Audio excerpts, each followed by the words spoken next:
Premier Doug Ford is enjoying a political honeymoon with Ontario voters, a new poll suggests. The campaign research survey found Ontarians like Ford's plan to do a line-by-line audit of government spending, with 69% in favour, 12% opposed, and 20% having no opinion. The early policies of Premier Doug Ford's mandate have so far been met with wide support among Ontarians, a new poll shows. Randy Risling, Toronto Star, his decision to impose a hiring freeze across much of the public service was embraced by 55% of those polled, with 26% disapproving and 19% unsure. And Ford's move to hold the line on civil service executive compensation by freezing raises until the audit is done was approved by 61%, opposed by 19%, with another 19% having no opinion. He is having a honeymoon, campaign research CEO Eli Ufest said Friday. Article continued below. The early policies of Premier Ford's mandate have been met with widespread support among Ontarians, Ufest said of the Tory leader, who defeated former Premier Kathleen Wynne's Liberals in the June 7 election. Read more. The naked truth about how the repealed sex ed program compares to the 1998 one that replaces it as the share price falls. Retiring Hydro One CEO to get millions for uses throne speech to signal dramatic changes that loom for Ontario. An online panel of 1,480 Ontario voters. The campaign research poll was conducted Monday and Tuesday. A probability sample of that size would have a margin of error of plus or minus 2.5 percentage points, 19 times out of 20. The survey found Ontarians are torn on Ford's controversial decision to exit from the province's cap-and-trade environmental alliance with Quebec and California.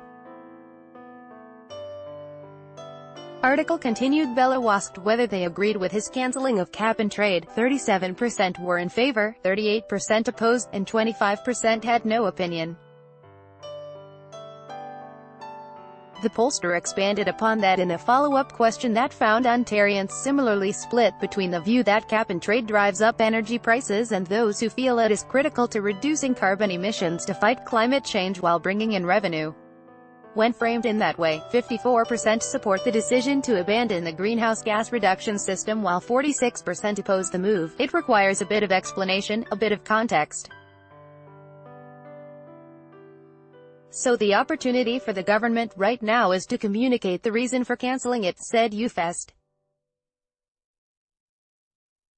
Similarly, when asked if they buy Ford's assertion that cancelling cap-and-trade will reduce gasoline prices by 4.3 cents a litre, 46% of respondents said that's believable, and 54% said it is unbelievable. Those surveyed were also queried on whether the Premier should challenge the federal government's upcoming carbon pricing law that will affect Ontario because the province no longer has its own climate change plan.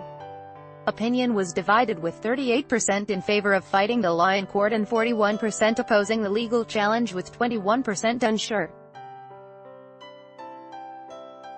Ford's scaling back of the OHIP pharmacare plan for those aged 24 and under, which will now only provide free prescriptions to those who do not have private health coverage benefits, was more popular.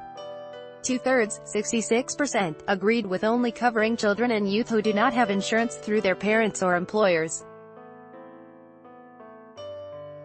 Only 16% disagreed with the cost-saving changes that have been criticized as undermining the universality of pharmacare coverage. Another 18% had no opinion. Well, 67% agreed with Ford that Prime Minister Justin Trudeau's federal government, and not Queen's Park or the City of Toronto, should pay to house asylum seekers seeking refuge here. Some 33% disagreed that Ottawa alone should shoulder the costs. The campaign research poll was done before Thursday's throne speech and the government's decision to scrap the updated 2015 sex education curriculum and return to teaching the 1998 syllabus that predates same-sex marriage, Google, and social media until a revamped lesson plan is finished. That will be an interesting one to see how that resonates with the public, said Ufest, referring to the outcry over the move. Robert Benzie is the Star's Queen's Park bureau chief and a reporter covering Ontario politics. Follow him on Twitter, @RobertBenzie.